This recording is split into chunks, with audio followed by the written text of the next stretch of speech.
thought that's been on my mind after a weekend with about 200 ultra-Orthodox Jews who wanted to hear more about the Chabad way of thinking. Now, they're completely observant, they're completely committed, they're completely Orthodox, and whatever other titles you want to give them. But there's some kind of a glue that they feel they're missing, which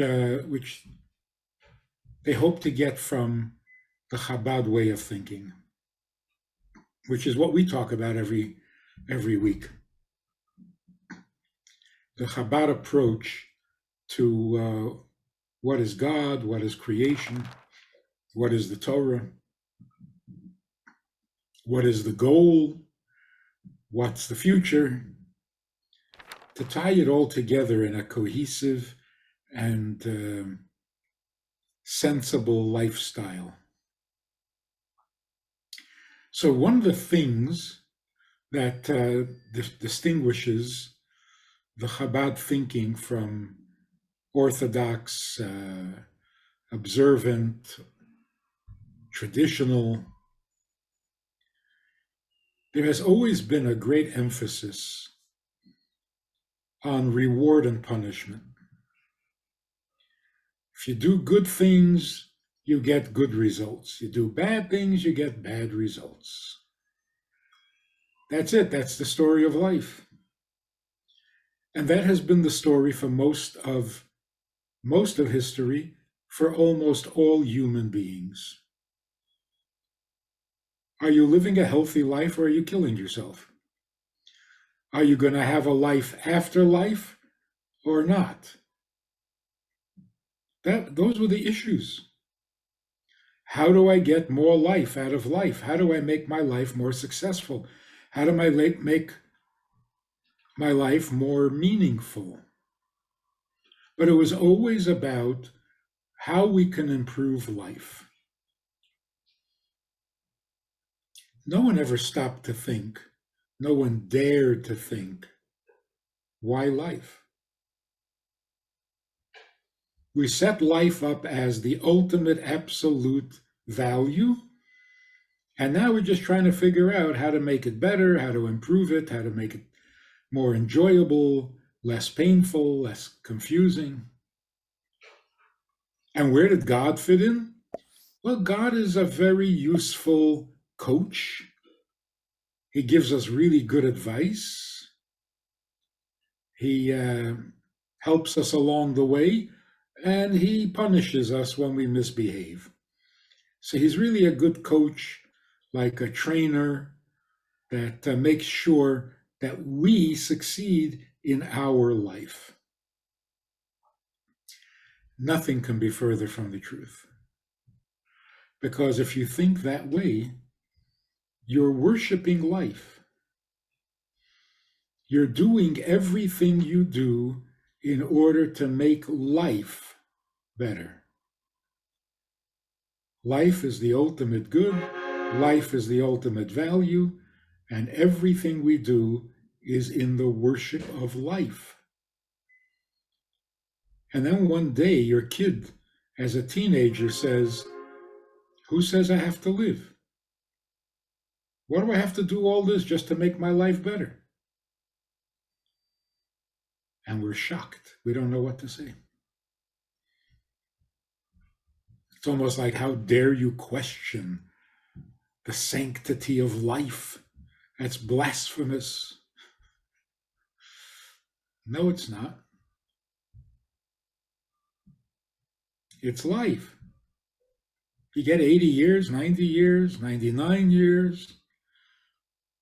It's not sacred. It's not forever. It's not everything.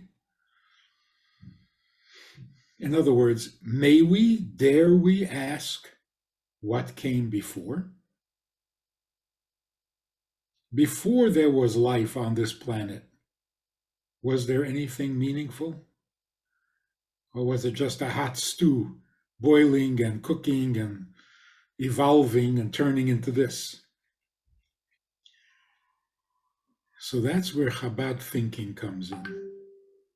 First of all, the question is not only permissible, it's desirable.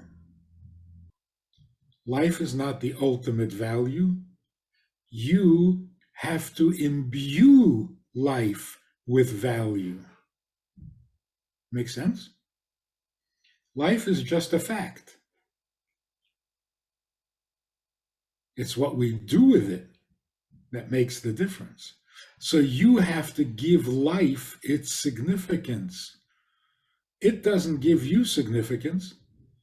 It only challenges you with possibilities. But what you put into life, what you make of life, is much more important than the life itself.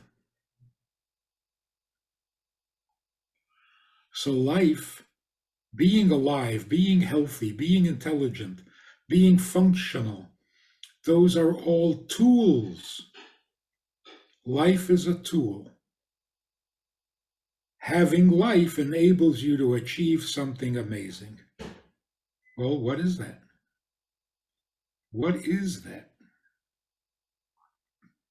So what we're really looking for is something bigger than life, something much greater that can make even life meaningful. Because life can be very empty. Life can be very meaningless, depressingly meaningless. So what is the sanctity of life? The sanctity of life must begin in the absolute conviction that we are given life by a creator. The creator has a purpose and an intention when he gives us life, each individual, and that intention is sacred. The reason God gives you life, that reason is sacred, meaning it's a piece of him. It's his interest, it's his desire, it's his need. Oh, that's obviously sacred. And out of that sanctity, your life is created. And that's why ending life is like rebelling against God on the deepest level.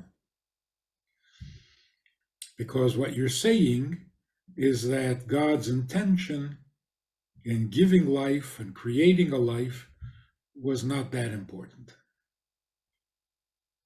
And you know that there are very strict laws of the observance of Shabbat. We're not allowed to do any of the 39 weekday labors. They're strictly forbidden. And only to save a life may you violate any of those rules. Now that makes sense, right? Of course, you got to violate the law to save a life. Isn't life more important? See, that's the conventional thinking. Life is the ultimate, so any commandment should be put aside in the interest of saving a life, because life is supreme. Not really so. Not so. I mean, how often do people sacrifice their life to maintain their values, their beliefs, their morality? Now, there are 3 sins that we are not allowed to commit even to save our lives. You're not allowed to bow to an idol even if it's going to save your life. You're not allowed to take somebody else's life in order to save your life. And you're not allowed to commit adultery even if your life depends on it. Those are the 3 sins. idolatry, adultery, and murder. You may not violate them to preserve your life. So we see life is not the ultimate. Even life has its limits. So why are we allowed to violate Shabbos in order to save a life? 2 reasons. If it's a fellow Jew, you're allowed to violate Shabbos to save a Jewish life because this Jew is obligated to observe Shabbos. Now, you violate one Shabbos to save his life, then he can observe many Shabboses for the rest of his life. So many Shabboses outweighs one Shabbos. It's not life that outweighs the Shabbos. That makes sense? If it's a non-Jew, we have to violate Shabbos to save a life because you got to bring peace to the world. And saving each other, looking out for each other, that brings peace. So again, it's not life that overrules Shabbos. It's either many Shabboses or peace. So peace on earth is greater than observing the Shabbos, but not life. It's a very different way of thinking, isn't it? So with this idea in mind, does it make sense to you that the Chabad community in communist Russia under Stalin outlasted communism without compromising their Judaism? For all practical purposes, that was an impossible task. And yet it happened. And as soon as communism collapsed, Judaism was well and alive in Russia because it had never quit. You see what it takes? More powerful than the communist regime. The commitment to the values that are greater and more valuable than life. See, now you can't threaten us. If life is your ultimate value, there's always a threat that will bring you to your knees. If the objective is to stay alive at all costs, well, then you're going to have to pay the costs. You're going to have to pay the price because your life can always be threatened. So somebody pointed a gun at the previous Rebbe and said, you're going to sign the confession because more stubborn people than you surrendered because of this little toy. And the Rebbe said, those people had only one life to live and they served many gods. This toy intimidated them. I have only one God, but 2 lives to live. You're not threatening me at all. That's the way we're supposed to be thinking. We don't worship life. We worship the creator of life. And what gives life its sanctity? Its creator. Since God created life with a profound and deep reason and purpose, then life becomes sacred. Then we are truly indestructible. I think the world has basically come around to that realization.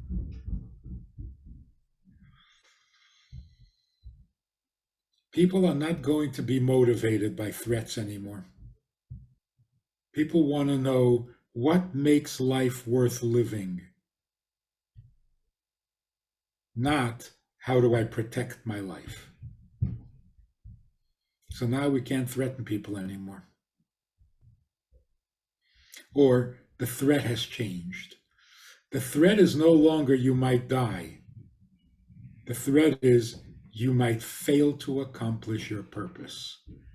That's scary because that purpose is so much more important than life itself. And the proof of it is that purpose is what makes life worth living. So even people who have been observing all the commandments, obeying all the laws, doing everything right, but they still had this notion that it's all an enhancement of life and that life is the supreme value. And it's not working. So now they're looking for something pre-life. What lies beyond life that makes life so special? And that's what we're talking about. That's what we're here for. So, there are people who say, at least one person, who said, give me liberty or give me death. What was he saying? Liberty is more important than life. Without liberty, I don't want to live. There was another, maybe more meaningful quote of a very holy man in the times of the prophets, and he said, give me a friend or give me death. His name was Choni, and he slept for 70 years. Rip Van Winkle is a takeoff on that. When he woke up, all his friends were gone. And he said to God, either give me friends or give me death. I can't live alone.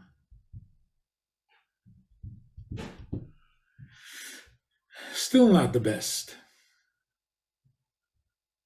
The best is, tell me why I'm here or I don't want to be here. Give me a reason to live or life is not. And that's what Hasidim study. That's what Hasidim cultivate, an appreciation for what makes life so special. The first Chabad Rebbe gave one of his Hasidim a blessing that he should live a long life. And the Chassid said, only on the condition, I will accept the blessing of long life, only on the condition that it's a productive life. Just hanging around and be old, no thanks. So what is it that we can do to give life its holiness? It's up to us, not up to life. So the expression, how's life treating you? How is life treating me? That's not the question. The question is, how are you treating life? Life feels empty and it's waiting for you to fill it with meaning and purpose and direction and productivity. So we need to fill our lives like an empty canteen. We need to fill it with richness, because by itself, it's drudgery. Does this sound like a radical new idea, or does this sound like, sure, I knew that? I think on some level we all knew that. We were just afraid to say it because it sounds like we're suicidal. It's not suicidal, and it's not soured on life, And it's not depressed, it's simply wisdom. There is something about us that is bigger than life. Life depends on us, not the other way around. You're begging for life? No, life is begging for meaning, content, goodness. So the question is not to be or not to be. That is not the question. The question is why be? Why be? And we have some pretty good answers. There's a creator. He created the world for a reason. His reason is infinite, eternal, awesome, endless. And he depends on us to get that intention or that purpose done. In order to do that, you have to be alive. Okay, so we'll live. If you enjoyed this conversation or this topic, and you're looking for more information, or you want to hear it again from another angle, there is a way to do that. And that is in this book. It's all there. Order it from Amazon. You can read it, reread it, and share it. We have a Sunday night program for VIPs that you might be interested in. It's informal, it's questions and answers, it's conversation. It's really relaxed, it's really pleasant, enjoyable, informative, and kind of community-like. It's a Sunday night program. There's a Wednesday morning program for the VIPs, and there's a Wednesday night program. All of it just conversation, casual, laid back, unscripted. So join us, take a look, click the link below and see which of the three suits you best, and join us for some enjoyable conversation.